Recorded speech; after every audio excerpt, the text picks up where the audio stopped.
तो यार कैसे चलो, आज हम बात करने वाले हैं एलिस भाई। अरे मतलब एलिस भाई। एल्विश भाई। तो आज हम बात करने वाले हैं एल्विश यादव के बारे में। और अरे एल्विश भाई के आगे कोई बोल सकता है क्या? और इस वीडियो में हम जानेंगे कि आखिर ऐसा क्या हो गया जिसकी वजह से एकदम से इतना ज्यादा ड्रामा बनने लगा है एल्विश यादव कह रहा हूँ। तो अभी से कुछ ही महीने पहले एल्विश यादव बिग बॉस में गए थे। अब लोगों को लगता है ये खुद गए ना, वो तो मना कर रहे थे, पर उनके मैनेजर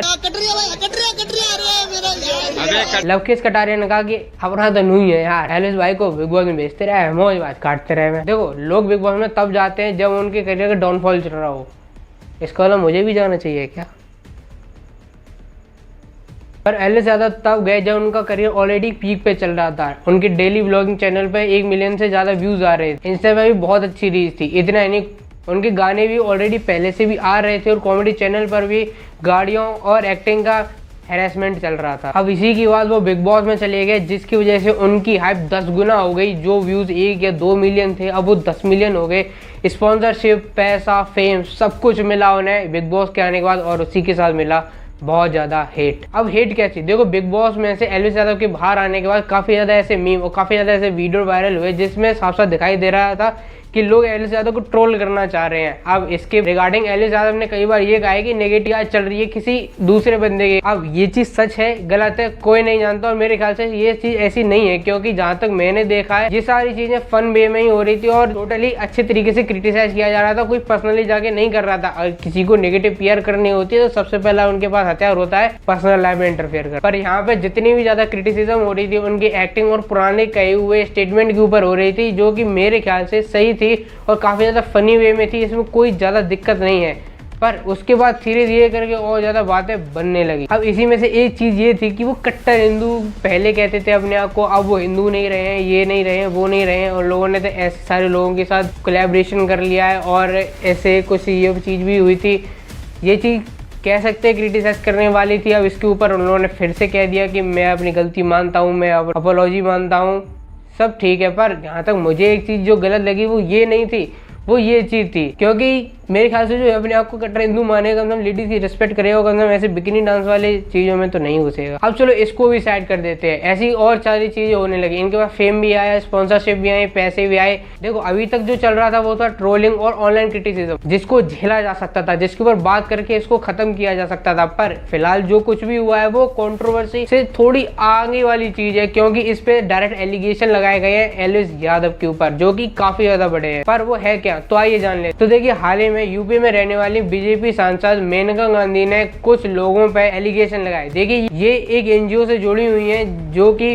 पीपल फॉर एनिमल्स के लिए काम करता है, जिसमें एनिमल्स की रक्षा की जाती है, जिसमें एनिमल के बारे में सोचा जाता है, उनके खिलाफ जो एक्शन लिए जाते हैं उनके खिलाफ ये आवाज उठाते हैं। ऐसे काफी ज्यादा मुद्दे इन लोगों ने हाल ही में भी उठाए, उसके बारे में हम आगे बात करेंगे। पर यहाँ पे इन लोगों ने ये चीज उठाई कि नोएडा में कुछ ऐसी रेप पार्टी वगैरह, कुछ ऐसी गैंग्स हैं जहाँ पे सांपों को बेचा जा रहा था, उनके जहर को बेचा जा रहा था और उनसे नशे किए जा रहे थे, वो भी इल्लीगल। जैसा कि आपको मालूम होगा कि ये अपने देश में कोबरा और पाइथन की जितनी भी ब्रीड्स हैं वो सारी इंडेंजर्ड है, यानी कुछ ही समय में वो खत्म होने वाली हैं। इसी वजह से हमारे देश में इसके खिलाफ काफी ज्यादा सख्त कानून है। इनकी तस्करी वगैरह करना और उनको बेचना नॉर्मल बात बिल्कुल भी नहीं है। इसी के चलते जब FIR वगैरह की गई तो कुछ लोग पाए गए, जिनमें से 9 लोग गिरफ्तार हुए और कई सारे सांप भी ऐसे पकड़े गए और काफी थोड़ा बहुत वेनम भी मिला, जो कि 20 ml का था। अब इसमें सबसे बड़ी बात यह है, इसमें से एक इंसान पकड़ा जाता है जिसका नाम था राहुल यादव। अब कहा यह जाता है कि राहुल यादव ने खुद अपने सामने से कह दिया था कि एल्विश यादव को वो जानते हैं और एल्विश यादव की वजह से ही ये सारी रेप पार्टी कंडक्ट की जाती है। अब ये सारी बातें राहुल यादव ने खुद कही है या नहीं कही है वो किसी को भी नहीं मालूम। ये सारी बातें एनजीओ वालों ने और खास करके बीजेपी सांसद मेनका गांधी ने खुद अपनी तरफ से फैलाई है कि हाँ इसमें एल्विश यादव का भी हाथ है। पर आखिर ऐसा हो क्यों रहा है? देखिए मैंने आपको ऑलरेडी शुरुआत में बताया था कि ये सारी बातें जो कुछ भी हो रही हैं वो एनजीओ उठा रही है। अब आपको ही मालूम होगा कि एनजीओ की मेन अर्निंग और मेन जो काम करते हैं वो किस पे बेस होती है, फंडिंग के ऊपर। वो फंडिंग किसी की, काफी सारे बिजनेसमैन होते हैं वो फंडिंग करते हैं, कई सारी पॉलिटिकल पार्टीज भी इसमें फंड करती हैं। पर अब यहाँ पे आपको लगेगा कि ये तो बीजेपी सांसद है, एल्विश यादव भी तो राइट विंग आइडियोलॉजी को ही सपोर्ट करता है, यहाँ पे एल्विश यादव के खिलाफ क्यों चले गए? यहाँ पे वो बीजेपी के हैं या नहीं है वो वाली बात नहीं है। असल में आपको ही मालूम होगा कि एनजीओ जितनी ज़्यादा हो सके वो लाइमलाइट में आने की कोशिश करता है। जानबूझ के ये लोग ऐसी चीज़ें करते हैं जिसकी वजह से लाइमलाइट में आ सकें, इन लोगों की बातें लोगों के पास पहुंच सकें, इनके एनजीओ को रिकॉग्नाइजेशन मिल सके, जिसकी वजह से जो लोग भी इनके एनजीओ में फंडिंग देना चाहें वो दे सकें। इसकी वजह से कुछ ही समय पहले इसी एनजीओ ने इस्कॉन मंदिर के ऊपर भी कुछ एलिगेशन लगाए थे। इन लोगों ने ये एलिगेशन लगाए थे कि इस्कॉन मंदिर के जितनी भी गौशाला है वहाँ पे बछड़ों को और गायों को प्रॉपर खाना वगैरह नहीं मिल रहा है और वहाँ पे एनिमल स्किन की तस्करी वगैरह हो रही है, वहाँ पे स्मगलिंग वगैरह हो रही है। इसके ऊपर काफ़ी ज़्यादा एलिगेशन लगाए गए। बाद कौन ने डायरेक्टली उन्हें कह दिया कि अगर आपको थोड़ी बहुत भी शंका है तो आप खुद हमारी जितनी भी चाहे गौशाला में आके दे सकते हैं।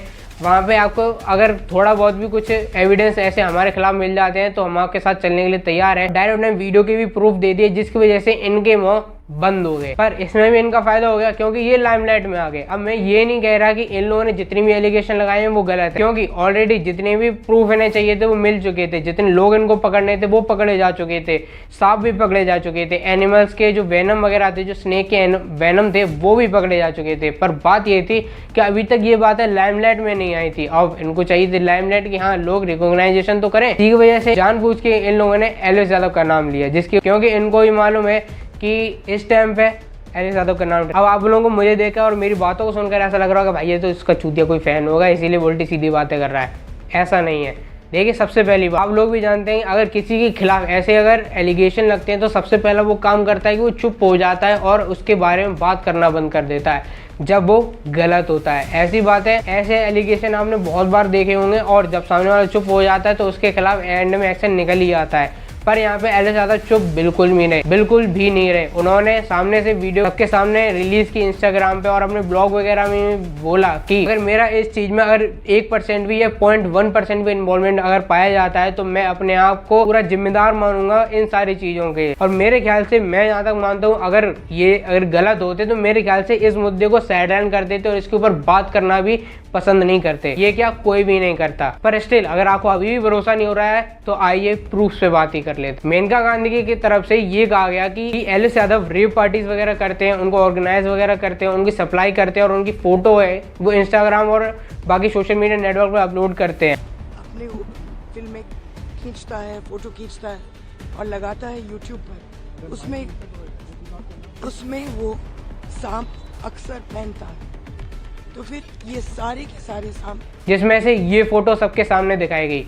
अब बात ये है कि ये वीडियो और ये जो पोस्ट वगैरह है वो आज से करीब 7 से 7.5 महीने पहले है, मार्च के महीने की है। और ये वीडियो असल में नोएडा की नहीं है जो इन्होंने एलिगेशन लगाई थी। ये नोएडा और उत्तर प्रदेश की बात है। असल में ये जो वीडियो है वो गुड़गांव की है क्योंकि यहाँ पे फजलपुरिया का 32 बोर वाला गाना शूट होना था और वहाँ पे एलिस यादव को भी फीचर करना था। और वहाँ पे ये जितनी भी एनिमल्स थे, अकेला ये एक सांप नहीं था, ऐसे और भी सांप थे, एक लिजार्ड भी था। वहाँ पे ये सारे एज अ प्रॉप लाए गए थे जिसकी वजह से वो उन्हें वीडियो में दिखा सकें। और इतना ही नहीं, ये सारे जितने भी स्नेक्स और जितने भी रेप्टाइल्स थे, एनिमल्स थे, वो सारे उस सॉन्ग के म्यूजिक वीडियो में हैं। सबसे बड़ी बात ये है कि ये सारे प्रोपेगेंडास है क्योंकि आपने भी हाल ही में देख लिया होगा कि एलिस यादव के खिलाफ जब भी कोई मुद्दा उठता है तो सबसे पहले कहीं ना कहीं से इनके अगेंस्ट वाली आइडियोलॉजी के लोग आ जाते हैं, जिसमें सबसे आगे है ये चिड़ियाघर का भालू यानी जूबियर। देखिए ये कुछ लोग हैं वो एलिस यादव से इतना ज़्यादा चिढ़ते हैं,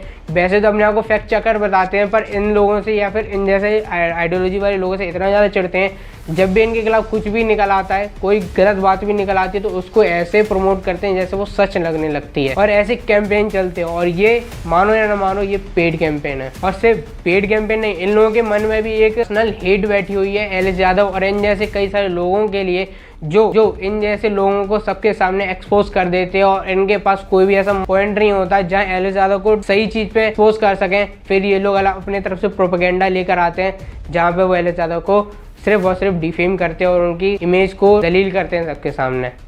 अब मैं यहाँ पे ये कहना चाहता हूँ कि एलिगेशन वगैरह लगाएं, इसके ऊपर FIR वगैरह हुई है, जो होगा वो लीगल केस वगैरह है, उसमें मैं कुछ नहीं कहना चाहता। पर मैं सिर्फ इतना कहना चाहता हूँ कि यहाँ पे जो नाम लगाए गए हैं एलिस यादव के ऊपर मेरे ख्याल से वो गलत हैं और जो कुछ भी होगा वो तो प्रशासन देखेगा। और सिर्फ ये मैं नहीं, खुद एलिस यादव ने भी कहा। बाकी आपकी इस वीडियो पे क्या राय है मुझे कमेंट में जरूर बताना। अगर ये वीडियो अच्छी लगे तो इस वीडियो को लाइक और चैनल को सब्सक्राइब जरूर करना। मिलते हैं एक और वीडियो में, तब तक